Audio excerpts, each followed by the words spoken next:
Alright, so guys, hello, kamusta kayong lahat dyan? Welcome back guys to our second video. Magandang araw po sa inyong lahat, magandang hapon, magandang gabi kung nasa ang panig ka man ng mundo ngayon. Ang title ng page natin, honey, is Nurse si Mister. Nurse si Mrs. Kinabit siya kahapon, about lunchtime din siya natapos. Bakit very excited? Kasi wala nang babayarang kuryente, syempre. Yun, the best nun, di ba?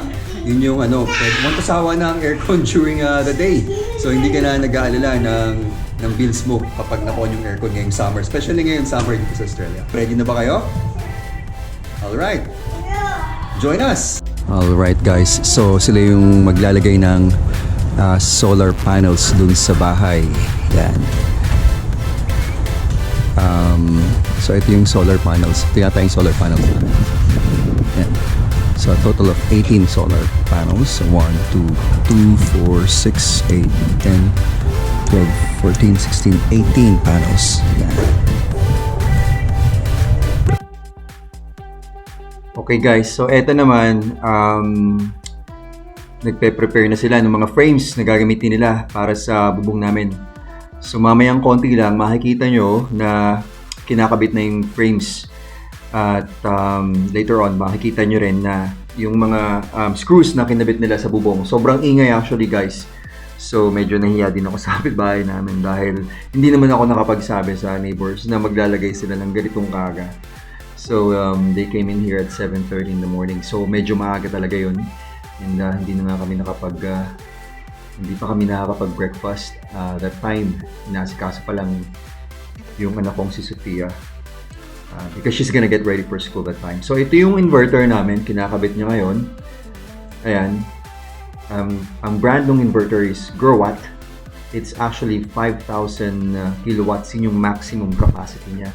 So it doesn't matter kung 6.6 kilowatts yung maximum output ng solar panels namin.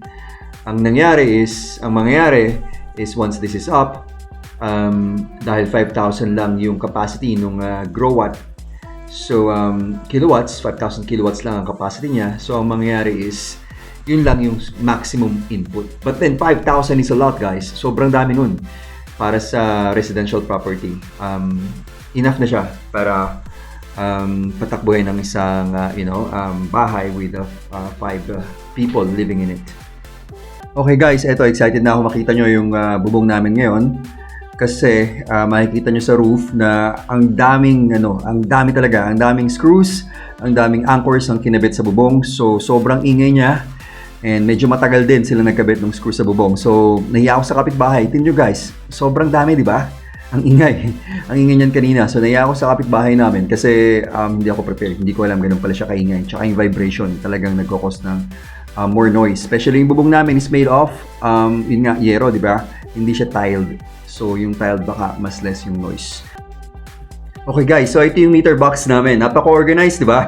Hindi katulad sa Pinas, parang ang gulo-gulo. So ito, so makikita nyo, meron kaming 3 maliliit na box sa ilalim ng aming actual meter box. So 3-phase yung power, ibig sabihin dun sa bahay namin. Kasi medyo yung bago yung bahay namin eh. So ang pagkakaiba lang nun sa ibang bahay na may isa lang yung box sa ilalim is medyo mas mahal dapat yung inverter na kunin namin. I think mas mataas na capacity. I don't know, pero it's a little bit more expensive. You pay $500 more dun sa company na kinuha namin ito. So, yan. I think it helps din para ma-prevent ang overloading. I don't know. So, yan. Kita nyo yung green and yellow cables. Dyan yung sa part ng solar. Yan yung pagkakabitan niya ng wiring for the solar power. Ayan. So, ito. Yan. Kita nyo yung mga cables. Ayan. Coming from the roof. So, dinadagdag na nila. Yan. Diba?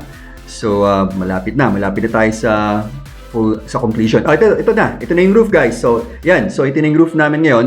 Kita nyo, nakakabit na yung mga frames ng paglalagyan ng ating solar panels. So, kanina, nakita nyo, lang siya, anchors and screws. Ngayon, pati yung frames nandun na. So, ipapatong lang nila dyan yung mga solar panels mamaya. So, syempre, siguro, nakascrew naman yun, di ba? Para pag bumagyo, hindi siya madala. So, kita nyo, sabi nga nung 3D, medyo madulas din daw pag minsan. So, nakatulong din, di ba? Pag may mga, na meron silang hawakan kahit pa paano, hindi nakakatakot masyado. Akala mo ang baba pero actually, syempre, nakakatakot din yan. Bubungin ng bahay yan So yan na, nakakabit na. Ang halos lahat ng frames na pagkakabitan ng ating mga solar panels. Di ba? Kung napapansin nyo, medyo cloudy, so maganda rin yung weather para maglagay ng solar. Okay guys, so eto na. They're actually putting up our solar panels dun sa roof namin. Ayan, isa-isa lang. So, kita nyo naman, medyo maingat talaga sila kasi mabigat ang mga solar panels na to. Alam nyo ba kung gaano siya kabigat? It's about 22 kilograms. So imagine, iangat mo yung 22 kilograms made of solar cells na hindi tumatama sa gilid-gilid, di ba, sa dingding, sa bubong, or what, o hindi mo nasisipa para hindi mag-crack o mabasag. So, di ba? So medyo effort din talaga. Kita nyo naman, medyo parang ang gaan-gaan kung buhatin ng dalawa, di ba? Actually, mabigat siya. Like I said, it's 22 kilos. So, mabigat yan. Yan, okay. So, maingat. So, marami yan, guys. It's a total of 18 panels, like I said earlier.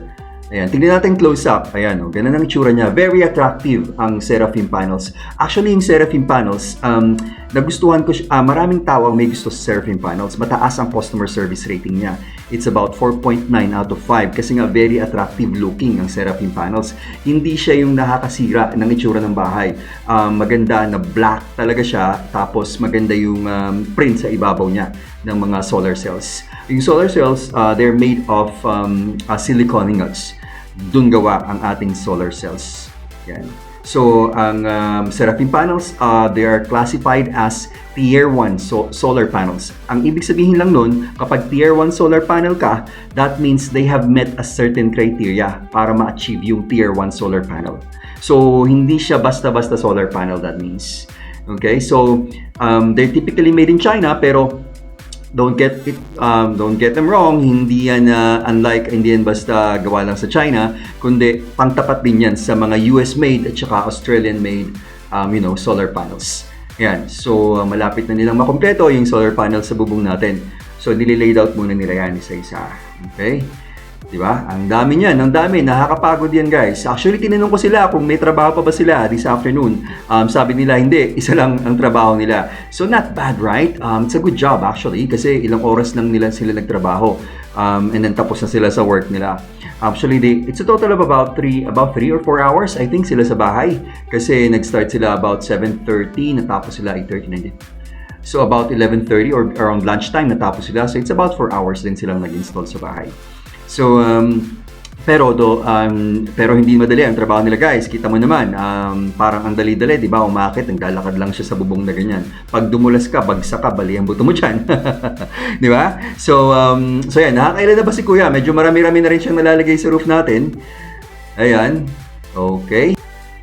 Okay guys, try ko kumuha ng mas magandang angle, okay? Hindi naman mas maganda, kundi ibang angle ang kukunin natin para makita nyo rin naman coming from, other side. Gusto ko kasing mapakita sa inyo ang position ng araw against our roof.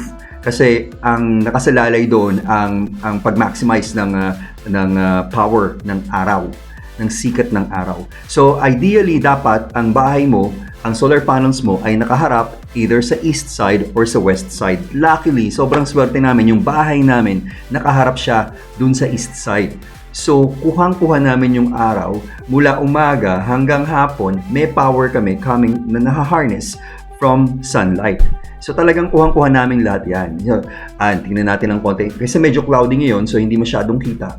Pero ang araw is nandito sa side na to. So nakaharap siya kasi nakatutok siya dun sa solar panels namin. So kaya mamaya makikita nyo kung gaano kataas ang production ng aming solar panels. Mamaya. So yan. So ang weather ngayon medyo mahangin. Konti lang naman yung hangin. Maganda yung breeze, medyo cloudy. So, perfect talaga sa paglagay ng solar panels. Hindi sila masyadong nagmamadali kasi hindi masyadong mainit sa ibabaw ng bubong namin ngayon. So, yan. Okay guys, so eto na. Nag-i-empake na sila. Malapit na matapos. It's a wrap, kumbaga. So, yan. So, eto na. So, excited na ako makita nyo ang ma-generate na power ng aming inverter. Later, malapit na kasi naka-off yung power ngayon dahil tinatapos ng electrician dun sa may gilid ng bahay namin yung final, stages dun sa pagkakabit ng mga wires sa aming meter box. So pag natapos niya yan, pwede na namin i-on ang power ulit at pag na-on na yung power, so that means tatakbo na ang ating solar power. Yan, so excited na akong makita nyo yan mamaya. So tinatapos lang niya tong meter box namin.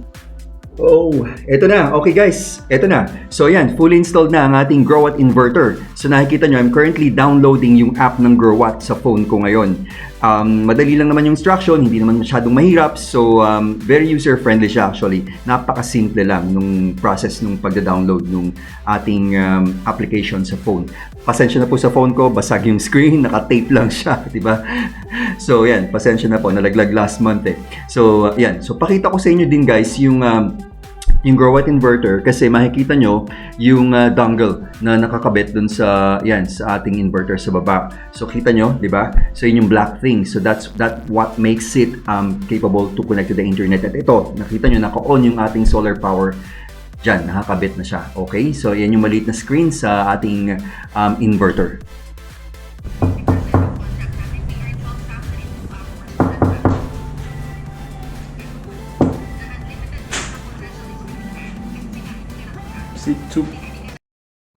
Okay guys, so nakita nyo ba kanina, kinakatok niya yung ating inverter para lumabas yung screen. So ganun talaga yon, hindi siya sira guys. Talagang tinutok-tok mo siya para lumabas yung screen. Ganun talaga yung makikita nyo later, baka pag na-close up ko ng konti, may instruction dun sa taas na yan, tutuktukin mo yung screen. So pinapakita din niya sa akin na importante na pag nag-light, yung green light, that means it's good. Pag nag-red siya, that means there's something wrong with it and dapat kontakin sila. So yan, kita nyo na lumalabas yung setting dun sa maliit na screen. Okay guys, so ito, excited ako makita nyo kung gaano kataas nagpa 5,000 yung production ng ating solar panels. This is exactly 24 hours after the installation. So tanghaling tapat yan. So ang ganda, around 12 o'clock ito. So kita nyo 18.9 na produce during the day, during that time. So updated yan daily. Tapos makikita nyo rin na mamaya baka may focus ko pa. Ayan, so makikita nyo 4,978 currently yung production niya during that time. Yan kitang-kita, di ba? Ang dami. So that's all 5,000 yung, considering na 5,000 yung maximum. So halos nakuha niya yung talagang 5,000 yung maximum level na sunny talaga. So yan, kita nyo, clear blue skies today. Di ba? Clear blue skies. So masayang-masaya ang solar panels namin today. Naaarawan sila. So yun guys, finlex ko lang yung actual output niya 24 hours after installation kasi kahapon lang mismo na lunchtime natapos to eh. So astig, di ba? Free energy. Ito na yan, libreng kuryente guys. Alright.